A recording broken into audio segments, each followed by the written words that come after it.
오늘도 이 말씀 따라서 축복의 통로가 되는 우리 귀한 한 사람 한 사람 되길 간절히 소원합니다. 아멘. 하나님은 오늘도 예배하는 사람을 찾으시죠. 그래서 오늘도 우리는 예배하는 사람이 되어야 되겠습니다. 만세 이후로 천지창조 이후로 하나님은 계속해서 하나님을 진실로 예배하는 사람이 어디 있는가 계속 찾고 계세요. 우리가 할 수 있는 일들 중에서 많은 일들 중에서 그래서 정말 하나님께 참다운 예배자가 된다라고 하는 것만큼 값진 일은 없습니다. 이 세상에서 돈을 억만금 번다? 하나님에게는 별로 의미가 없어요. 우리가 박사학위를 딴다? 이것도 별다른 의미가 없어요. 하나님에게 가장 의미 있는 일은 무엇일까? 참다운 예배자가 되는 거예요. 그래서 주일날 여러분 이곳에 정말 잘 오셨습니다.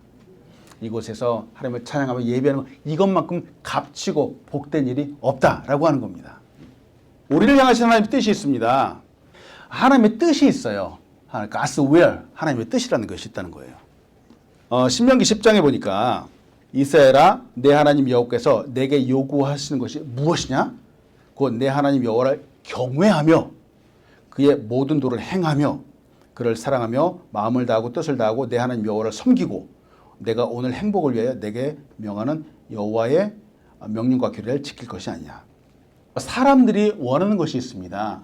여러분은 하루하루 살아갈 때 무엇을 소망하고 살아가십니까? 기쁘고 즐겁고 행복하고 이건 누구나 다 원하는 거였겠죠? 맞아요. 우리가 이 땅을 살아갈 때 누가 그냥 괴로운 일만 다가오고 나는 그런 걸 너무 좋아해 그런 사람들이 이 세상에 어디 있겠습니까? 그렇죠? 기쁘고 즐겁고 행복한 삶. 그런데 제가 성경을 보다 깜짝 놀랐어요. 세상에 성경에도 행복이라고 하는 단어가 있는 거예요. 제가 옛날에는 몰랐어요. 그냥 성경을 훌쩍훌쩍 넘어가서 읽을 때는 안 보였는데 오늘 자세히 보다 보니까 하나님도 우리가 이 땅 가운데 살아갈 때 행복하게 살아가길 원하신다는 거예요. 깜짝 놀랐습니다. 하나님께서 우리가 이 땅 가운데 행복하게 살아가길 원하세요. 기쁘고 즐겁게 살아가길 원하세요. 그런데 우리가 이 땅 가운데 행복을 추구하면서 살아가는데 사실은 행복하면서 살아가기 힘들다라고 하는 겁니다. 왜 행복하면서 살아가기 힘들죠? 왜 기쁘고 즐겁게 살아가기 힘들죠? 이유가 뭘까요? 이유가 뭘까요? 이리 돌아보니까 짜증나는 것뿐이고 저리 돌아보니까 왼수는 왜 이렇게 내 마음도 몰라주고 그렇죠? 우리가 이 땅 가운데 원래는 행복하고 즐겁게 살도록 하나님은 창조하셨어요. 그런데 그렇지 못한 이유는 아담과 하와 이후로 죄악이 우리의 삶 가운데 들어왔기 때문에 그런 겁니다. 죄악이라고 하는 것은 우리가 행복하게 살도록 내버려 두지 않아요. 어떻게 하면 조금이라도 미워할 수 있을까? 어떻게 하면 조금이라도 힘들게 할 수 있을까? 바로 이것이 죄악, 사탄이 우리에게 주는 영향이에요. 때문에 아담과 하와의 타락 이후로 이 세상은 왜곡되었어요. 변질되었어요. 원하지 않았던 고통도 아픔도 가난과 질병과 이런 것들이 바로 우리의 삶 가운데 만연해 있게 되었다라고 하는 거죠. 그런데 우리는 이 세상을 살아가면서 그래도 소망을 갖습니다. 소망을 갖죠. 이 소망은 하나님이 주신 거예요. 하나님이 우리에게 주신 거예요. 처음 품으셨던 그 마음, 그 생각, 우리를 향하신 그 생각을 온전히 하나님은 우리가 회복하기 원하시는 겁니다. 회복하기 원하시는 것. 그 성경은 하나님은 우리를 회복하면서 원하시는 것은 우리를 아름다운 곳으로 인도하신다라고 하는 거예요. 그래서 우리를 아름다운 곳으로 인도하시는 분은 바로 하나님이시죠. 그렇죠? 그러면 우리가 이 하나님의 인도하심을 따라서 아름다운 데로 가는 삶이 있죠. 하나님의 인도하심을 따라가는 길, the way to follow God's guidance. 믿음의 여정, journey of faith. 맞아요. 여러분, 우리가 하루하루 살아가는 거, 예배 이게 사실은 믿음의 여정이에요. 자, 이 말이 무슨 뜻이냐? 결국은 이 삶을 따라서 하나님이 원하시는 삶을 따라서 결국은 하나님의 백성, 하나님의 나라로 가는 삶을 살아가고 있다라고 하는 거예요. 우리의 삶 자체가. 결국은 우리가 이 세상을 떠나가게 될 때 하나님의 영광스러운 나라에 들어가게 될 것입니다. 때문에 우리의 하루하루의 삶이 사실은 믿음의 여정이고 의미 있는 삶이라고 하는 거예요. 그냥 많은 날들 중에 하루 그런 날이 아니라고 하는 거예요. 우리 하루의 삶 가운데 정말 늘 하나님과 동행하면서 승리하는 우리가 되길 간절히 소원합니다. 아멘. 근데 이 삶은 우리만 살아가는 것이 아니라 과거에 이스라엘 민족도 똑같은 삶을 살았어요. 이스라엘 민족이 출애굽을 했습니다. 애굽에서 나왔습니다. 그리고 이들의 목적은 가나안 땅이었었어요. 가나안 땅으로 가는 그 모든 과정들을 하나님이 인도해 갔다라고 하는 거예요. 민족 대이동의 사건을 바로 이스라엘 민족들이 가졌습니다. 애굽 땅, 이스라엘 민족들이 애굽 땅에서 살았을 때는 그들은 행복하지 않았어요. 그들은 거기서 종살이를 살았습니다. 근데 하나님이 정말 이 민족이 예배하는 민족도 되고 행복한 사람들이 되기 위해서 하나님이 정하신 가나안 땅으로 가야 됐었던 거예요. 그래서 이들은 믿음의 여정을 통해서 가나안 땅으로 가게 되었습니다. 자, 근데 이 믿음의 여정, 가나안 땅으로 가기 위해서 이 사람들 이끈 사람들이 있다는 거예요. 누가 이끌었죠? 하나님이 바로 모세라고 한 사람을 세운 거예요. 세워서 이 많은 민족을 이끌고 가나안 땅을 거쳐서 광야를 거쳐서 가나안 땅으로 가게 인도해 주셨습니다. 여러분 모세 그러면 어떤 사람이 생각납니까? 멋있는 사람이죠. 모세스. 자, 홍해 앞에서 쫙 두 팔을 놓으니까 세상에 물이 갈라졌습니다. 이런 기적이 일어났어요. 칼로 물베기라고 하는 말 들어보셨죠? 물은 갈라지지 않아요. 저게 댐을 세우거나 그렇지 않은 이상은 물은 절대로 갈라지지 않습니다. 근데 하나님은 이런 기적을 일으키셨어요. 자연의 법칙을 하나님 스스로가 깨뜨리셨어요. 이스라엘 민족을 구원하기 위해서 그렇게 하셨습니다.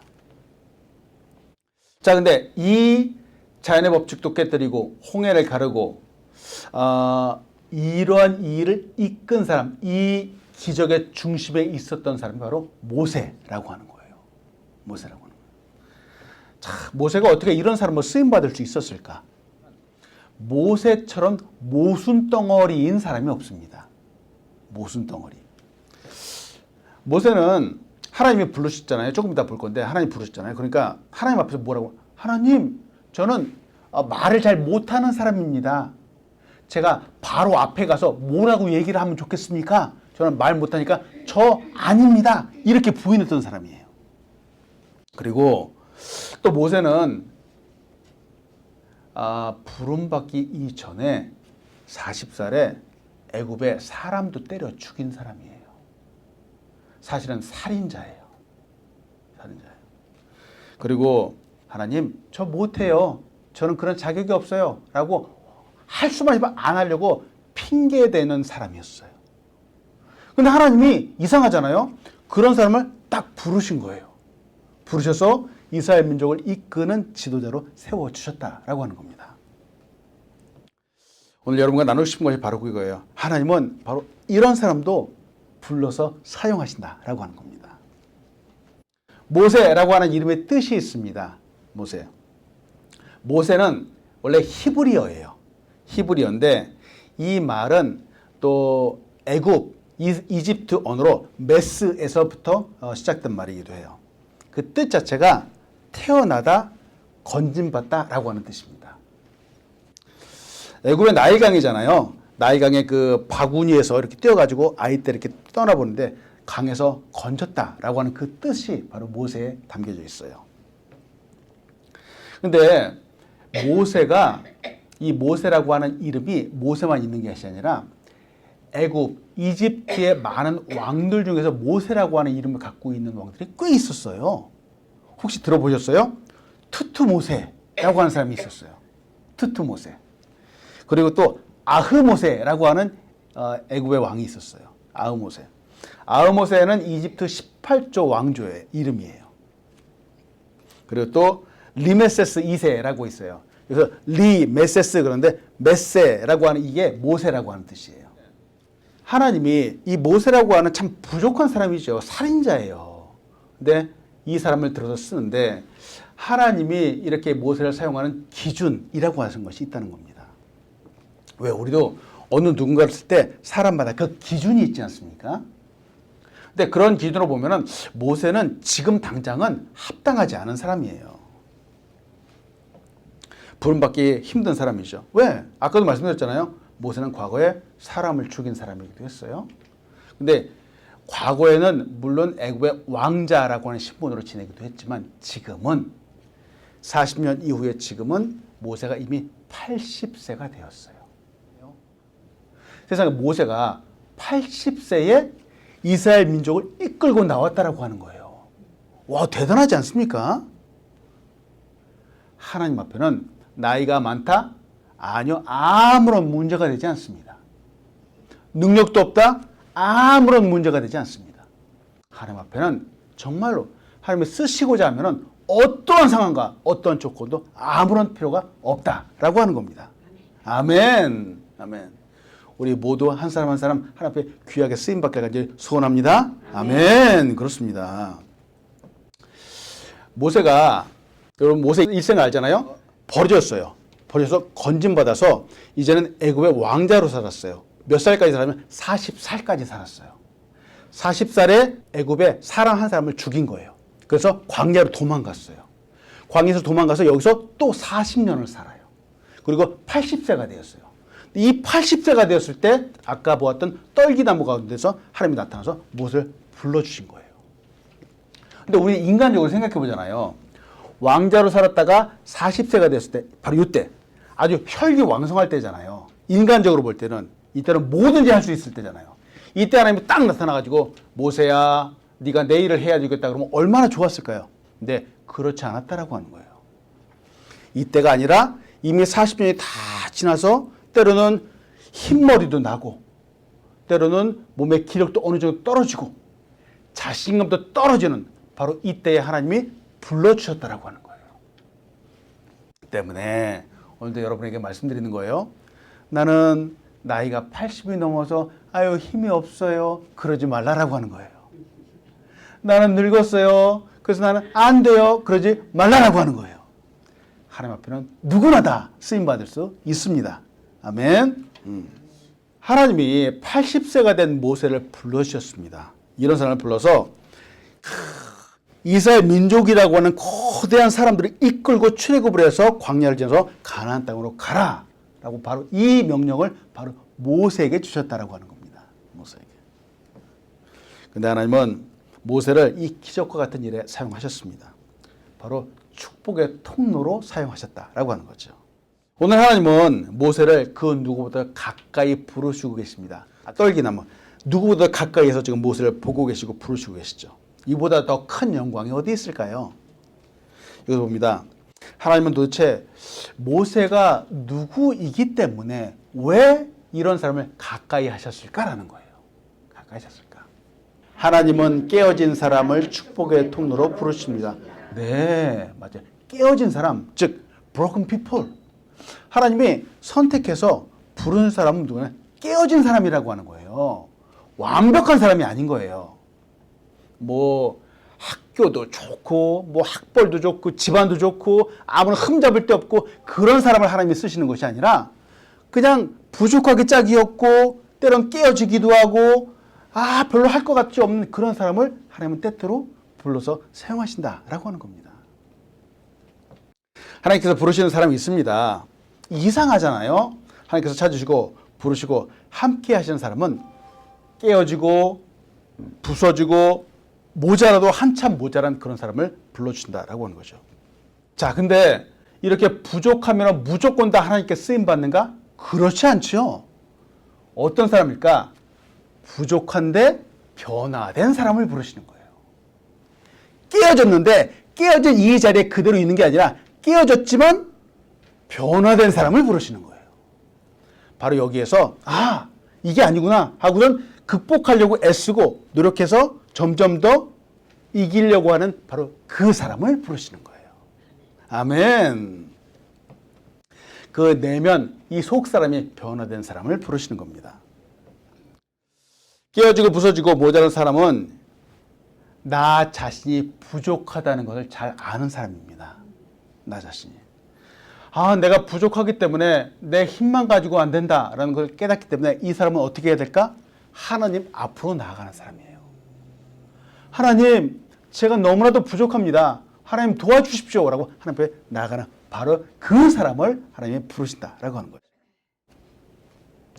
자신의 욕심과 생각과 고정관념을 버린 사람, 그래서 하나님을 의지하는 사람을 하나님이 부르시는 겁니다. 오늘 본문의 주역기에 바로 모세가 등장을 하죠. 모세가 이 하나님께 부름받을 때의 나이가 80세입니다. 오늘 본문 다시 한번 봅니다. 모세가 그의 장인 미디안 제사장 이드로의 양 떼를 치더니 그 떼를 서쪽 광야로 인도하여 하나님의 산 호렙에 이르매 여호와의 사자가 떨기나무 가운데서 나오는 불꽃 안에서 그에게 나타나시니라. 왕자로 있었을 때 나타났으면 얼마나 좋았겠어요. 그렇지 않아요. 지금 양 떼를 치는데 하나님이 나타나 주신 거예요. 우리가 아무것도 못한다라고 할 바로 그때 하나님의 우리 앞에 나타내 주실 겁니다. 조금 이따 또 말씀드릴게요. 그가 보니 떨기나무 가운데 불이 붙었으나 그 떨기나무가 사라지지 아니하는지라. 이에 모세가 이르되 내가 돌이켜 가서 이 큰 광경을 보리라. 떨기나무가 어째 타지 아닌고 하니 그때에 떨기나무 가운데 한 걸음씩 한 걸음 갔어요. 그때 여호와께서 나타난 거예요. 여호와께서 그가 보려고 돌이켜 온 것을 보신지라. 하나님의 떨기나무 가운데서 그를 불러 이르시되 모세야 모세야 하시매 그가 이르되 내가 여기 있나이다. 하나님이 이르시되 이리로 가까이 오지 말라. 내가 선 곳은 거룩한 땅이니 내 발에서 신을 벗으라. 인간적인 생각으로 그렇잖아요. 막 그냥 혈기왕성하고 무엇이든지 할 수 있어 자신감이 막 넘쳐나는 그때에 하나님 불러주시면 얼마나 좋을까. 그렇지 않아요. 하나님은 80세가 된 모세에게 나타나셨습니다. 왜 이제 이때 하나님이 만나 주셨을까? 40년이라고 하는 40세가 지나서 80세가 되는 이 40년 기간 동안에 광야에서 양을 치는 이 기간 동안에 모세는 자신의 자신감도 다 버렸습니다. 자신의 능력도 다 버렸습니다. 자신이 할 수 있다라고 하는 것도 다 버렸고 힘도 버렸고 욕심도 버렸고 자신의 생각도 버렸습니다. 이 말은 나의 내면이 달라졌다라고 하는 거예요. 내면이. 이제는 제가 할 수 있는 일이 별로 없습니다. 바로 이렇게 나왔다라고 하는 거예요. 바로 이때 하나님이 그를 만나 줬다라고 하는 거죠. 나의 힘이 빠지고 이제 겸손하게 하나님을 의지할 수밖에 없다라고 했을 때 만나 주셨다라고 하는 거죠. 자, 질문합니다. 여러분은 언제 하나님을 만나셨는지요? 전도를 하다 보면 그런 사람 만나요. 자기 너무 바쁘다는 거예요. 너무 바빠서 단 5분도 시간을 내줄 수가 없다는 거예요. 그냥 막 너무 정신이 없는 거예요, 사람은. 정말 정신 없는 사람한테 복음을 전하잖아요. 그냥 겉으로 들어요. 듣질 않아요. 관심도 두지 않는 거예요. 그 시간 동안에 그냥 자기 일 생각하느라고 정신이 없는 거예요. 제가 미국에 온 나이는 29살입니다. 늦게 왔어요. 제가 한국에 있었을 때는 저는 예수를 믿지 않았습니다. 제가 한국에서 공부를 하고 일을 하고 또 학교 다니고 그러면서 저도 얼마나 바쁜 삶을 살았는지 몰라요. 그때도 저에게 복음을 전해주고 또 교회 같이 가자고 한 친구들도 꽤 많이 있었어요. 저는 사실은 신학이 아니에요. 저의 원래 전공은 여러분 알고 계시죠? 저의 원래 전공은 디자인이에요. 인더스트리얼 디자인. 저는 인더스트리얼 디자인을 공부를 하고 또 그거에 관련된 일을 했는데 일이 너무 재밌는 거예요. 세상에 이렇게 재미있는 일도 있구나. 밤을 새워서 공부를 하고 밤을 새워서 일을 해도 하나도 피곤하지 않았어요. 내가 억만금을 주고 내가 바꾸지 않겠다. 이렇게 생각을 했어요. 일 하나 하는 그 모든 순간들이 너무 재미있었던 거예요. 그러니 이렇게 일이 재밌는데 하나님 내 눈에 들어올까? 안 들어왔어요. 일 때문에 너무 바쁘고 재밌어서 하나님이 하나도 들어오지 않았어요. 하나님은 저에게 참 여러 가지 재능을 주셨어요. 아까도 이제 찬양도 그렇죠. 노래하는 재능도 주셨고 또 이렇게 디자인하면 사실 그림도 잘 그려야 돼요. 그림 그리는 재능도 주셨어요. 하나님이 저에게도 또 좋은 성품도 주셨어요. 저는 때때로는 차분하기도 하고 조용하고 그런 사람의 성품이기도 합니다. 그런데 또 친구들하고 놀 때는 얼마나 잘 노는지요. 아주 그냥 활기차게 아주 잘 놉니다. 저는 한국에서 이제 디자인을 공부를 했죠. 디자인이라고 하는 거는 세련된 것들을 갖다가 표현을 하는 거예요. 그래서 사람들의 삶을 갖다가 질서 있게 아름답게 이렇게 만들어서 표현을 하는 거죠. 근데 그때도 제가 교회를 다니지 않은 것이 아니었었어요. 교회를 갔었어요. 갔는데 언제 갔느냐? 아주 가끔 갔어요. 바쁘지 않을 때 갔어요. 참, 이게 사람들의 일반적인 모습이에요. 막 공부를 하고 이 일을 하고 너무 바쁘잖아요. 그러면 교회 뭐 다음 주에 가지. 이게 저의 일상이었어요, 사실은. 참 하나님 앞에 그때 지금 생각해보면 너무 죄송한 거예요. 하나님이 저의 두 번째, 세 번째 우선순위였었어요. 가서 예배는 별로 관심도 없었어요. 저의 마음과 생각은 여전히 내가 좋아하는 것들, 그런 것들로 가득 차 있었죠. 그러던 중에 제가 유학을 오게 되었습니다. 기왕에 내가 공부하는 거 내가 더 한번 열심히 공부해가지고 세계 최고로 한번 서봐야 되겠다. 이런 욕심이 저 안에 있었던 거예요. 그래서 미국으로 유학을 오게 되었습니다. 와서 이제 공부를 하려고 했는데 미국 생활이 그렇게 녹록지가 않았어요. 그렇게 돈이 많지는 않았기 때문에 여기 와서 일도 좀 해야 됐고 또 동시에 공부도 해야 됐어요. 근데 바로 그 삶이 저의 삶을 180도 바꿔 놓았습니다. 한국에서는 얼마나 바빴는지 몰라요. 근데 미국에 딱 와가지고 이 미국 생활을 하다 보니까 세상에 여기는 친구들도 없어요. 가족들도 없어요. 그리고 내가 좋아하는 놀거리도 별로 없어요. 그냥 갑자기 너무 외로워진 거예요. 내가 할 수 있는 일이 별로 없어진 거예요.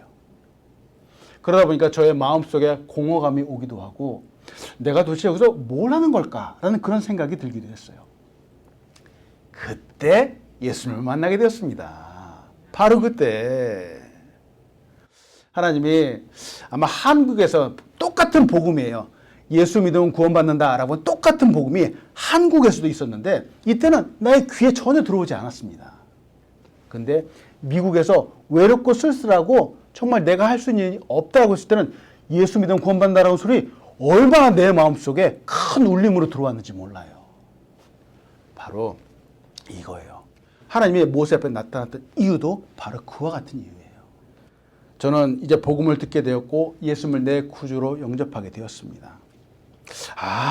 내가 하나님 앞에 죄인이구나 라는 사실을 이제서야 인식이 되기 시작을 하는 겁니다. 예수님이 나의 구주가 되어주신다라는 것이 이제 믿어지기 시작을 하는 겁니다. 똑같은 복음이었는데 상황이 다르니까 전혀 들리지 않았던 거죠, 한국에서는. 주변에서도 종종 어렵고 힘든 사람들을 만나게 됩니다. 근데 그 바로 어렵고 힘들었을 때 바로 예수님을 만나게 되는 경우들이 너무 많다라고 하는 거죠. 어떤 분은 몸이 아플 때 예수님을 믿고 영접하고 구원받게 되는 경우들이 있습니다. 어떤 분은 사업을 크게 하다가 실패했을 때 바로 실패했던 바로 그때가 예수님을 만나게 되는 때가 있는 거예요. 어떤 분은 삶에 문제가 올 때라든지 말이죠. 이상하잖아요. 우리의 삶 가운데 아무런 문제가 없고 정말 평안하다라고 할 때는 이렇게 하나님이 나를 사랑하신다라고 하는 그 메시지가 이상하게 내 마음속에 들어오지 않지만 내가 힘들고 어렵다라고 할 때는 내 마음속에 큰 메아리처럼 울려나게 되는 거예요. 이 말이 맞는 것 같아요. 그래서 C.S. 루이스가 이렇게 얘기했어요. 고난은 하나님의 메가폰이라는 거예요. Suffering is God's megaphone. 고난이 올 때 하나님이 나를 사랑하신다라고 하는 것이 아주 큰 울림이 되어서 내 마음속에 들어온다라고 하는 거예요. 이전에는 전혀 듣지 않았어요. 때문에 우리가 때때로 삶이 어렵습니까? 이게 하나님의 축복이라고 하는 사실을 믿으시기 바랍니다. 네. 물론 고난이 쉽지 않아요. 근데 바로 이때 하나님이 나를 사랑하신다라고 하는 그 소리가 아주 크게 나에게 들어오게 되는 겁니다. 모세가 하나님을 만나게 된 곳은 화려한 궁전이 아니었습니다. 바로 광야였습니다. 자신이 내가 할 수 있다라고 하는 것들이 점점점 사라지고 나 이제 아무것도 못해요. 나는 그런 자격도 안 돼요. 라고 했을 때 바로 하나님이 그를 픽해서 불러주셨다라고 하는 거예요. 아무것도 할 수 없다라고 했을 때 하나님이 세상에 민족을 이끌라라고 하는 크고도 엄청난 위를 바로 모세에게 주셨다라고 하는 겁니다. 출애굽기 3장 10절에 이렇게 말하잖아요. 이제 내가 너를 바로에게 보내어 너에게 내 백성 이스라엘 자손을 애굽에서 인도하여 내게 하리라. 왕자일 때가 아니에요. 80세 할아버지에게 하는 말이에요. 이제 내가 너를 바로에게 보낼 거다. 그리고 이 민족을 이끌어낼 것이다. 와, 놀랍지 않습니까? 이런 역사가 오늘 우리에게도 있기를 간절히 소원합니다. 아멘. 이 부분을 같이 나누고 싶은 거예요. 시대마다 사람들이 있습니다. 하나님께서 부르시는 사람들이 있죠. 바로 축복의 통로가 되는 사람들이 있는 겁니다. 하나님은 바로 이 한 사람을 통해서 한 세대를 구원하시기도 하고 또 나라와 민족을 구원하시기도 합니다. 이에 합당한 사람이 누구일까 찾아보시는 거예요. 합당한 사람이 누굴까? 모세가 태어났을 때는 애굽에서 이스라엘 사람들의 남자 아이들 다 죽이는 때였어요. 위협 가운데 태어났어요. 모세는 그 태어남과 동시에 목숨에 위협받는 그런 상황 가운데서 자란 사람이죠. 참 이스라엘 역사를 보면 암울한 시대입니다. 암울한 시대. 근데 하나님의 대안, 하나님의 구원의 역사, 하나님의 축복의 통로로 쓰임받은 사람이 모세라고 하는 거죠. 우리가 사는 이 시대는 2022년입니다. 얼마나 빠른 시대입니까? 지난 시간에도 제가 말씀드렸잖아요. 1분 1초가 다르게 막 변화하고 있는 시대예요. 이 시대에 하나님이 사람들을 이끌기 위해서 하나님의 대안으로 세우신 사람들은 과연 누구일까라는 거예요. 누구일까? 이 시대에 바로 저 사람들을 이끌기 위해서 대안으로 세우신 사람들은 바로 교회입니다. 안 믿어지십니까? 교회가 맞습니다. 얼마나 빠른 시대예요. 이 시대에 정말 사람들을 잘 이끌고 있는 사람은 컴퓨터를 잘하는 사람일까? 사람들은 그렇게 생각을 하죠. 근데 하나님은 아니라는 거예요. 우주선을 운전하는 그런 우주 비행사일까요? 사람들은 그렇게 생각할 수 있어요. 근데 하나님은 아닐 겁니다. 하나님은 바로 우리 교회를 불러주실 거예요. 아멘. 때문에 우리가 가는 곳마다 있는 곳마다 하나님의 뜻을 잘 받드는 사람이 될 수 있습니다. 아멘. 그래서 모세가 광야에서 하나님을 보게 되고 알게 되고 그 앞에 신을 벗었던 것처럼 우리는 이제 하나님과 함께 동행하면서 우리에게 맡겨진 이 사명과 역할을 잘 감당해야 되겠습니다. 하나님, 저 능력 없어요. 하나님, 저 늙었어요. 아무런 힘도 없어요. 아니요. 하나님이 보실 때는 다르다는 거예요. 아멘. 자, 같이 한번 읽어봅시다. 시작. 하나님은 부르신 자에게 힘을 주십니다. 그렇죠. 왜 하나님이 이렇게 하는가? 힘이 없죠. 근데 불러주셨잖아요. 부르신 이 사람에게 힘을 하나님이 주신다는 거예요. 그래서 하나님이 자신 있다라고 하는 거예요. 하나님이 능력 없는 사람의 strength, 바로 힘을 더해 주신다라고 하는 겁니다.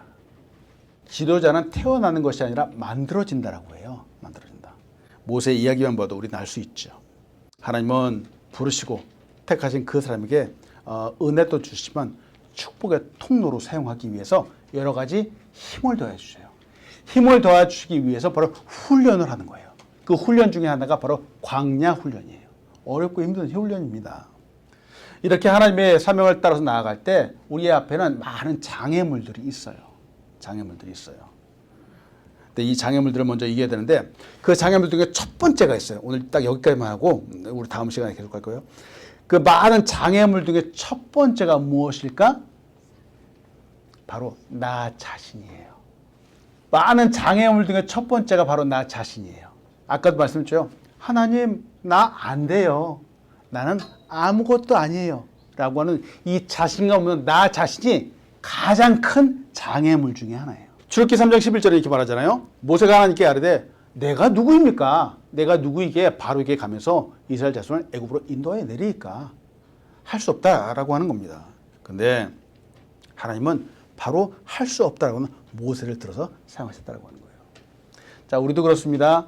우리 집안에서 아유, 나는 할머니고 나는 할아버지고 나는 할 수 없습니다. 근데 하나님은 바로 우리를 통해서 놀라운 뜻과 계획을 갖고 계시다라는 거죠. 믿으십니까? 아멘. 그 뜻을 이룰 수 있습니다. 2000년 시드니 올림픽에 금메달을 딴 로라 윌킨스라고 하는 선수예요. 이 사람이 금메달을 딸 때 발목이 3군데나 부러졌어요. 근데 내가 금메달을 따야 되겠다라는 그런 마음을 가지고 한 건데, 이 사람의 집안은 독실한 크리스찬 집안이에요. 딱 그 다이빙하게 딱 섰는데 입으로 내게 능력 주시는 자 안에서 내가 모든 것을 할 수 있나이다 라고 바로 이 말씀을 늘 암송하면서 바로 뚝 다이빙을 한 거예요. 2000년 시드니 올림픽에 이 다이빙이라고 하는 종목은 원래 중국 사람들이 정말 잘해요. 중국 사람들이 1등, 2등, 금메달, 은메달, 동메달 다 휩쓸어가는 그런 시대였어요. 미국에서는 이 금메달에 도전하는 게 역사적으로 36년 만에 아주 오랜만에 이제 도전을 하는 거였다는 거죠. 앞불사 발목도 부러진 거예요. 근데 수술을 하게 되면은 정말 올림픽에 참가할 수 없어. 내가 올림픽 끝내놓고 가겠다라고선 수술을 뒤로 미룬 상태였었어요. 근데 처음의 기록은 그렇게 좋지 않았어요. 처음의 기록은 아까도 말했죠. 8위, 그러다 5위 그렇게 된 거예요. 근데 마지막에 이 다이빙 같은 경우는 모두 5번을 뛴답니다.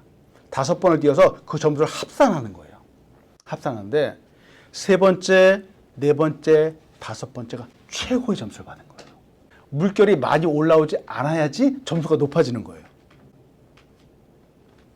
네, 금메달을 땄습니다. 금메달 따면서 참, 우리 같이 한번 읽어볼까요? 빌립보서 4장 13절 시작. 내게 능력 주시는 자 안에서 내가 모든 것을 할 수 있느니라. 맞아요. 내게 능력 주시는 자 안에서 내가 모든 것을 할 수 있다라고 하는 거예요. 여러분, 오늘도 이 말씀이 우리에게 축복의 말씀이 되게 간절히 소원합니다. 아멘. 뭐든지 할 수 있어요. 뭐든지. 힘이 없어도, 때로는 아파도 뭐든지 할 수 있어요. 하나님 안에서.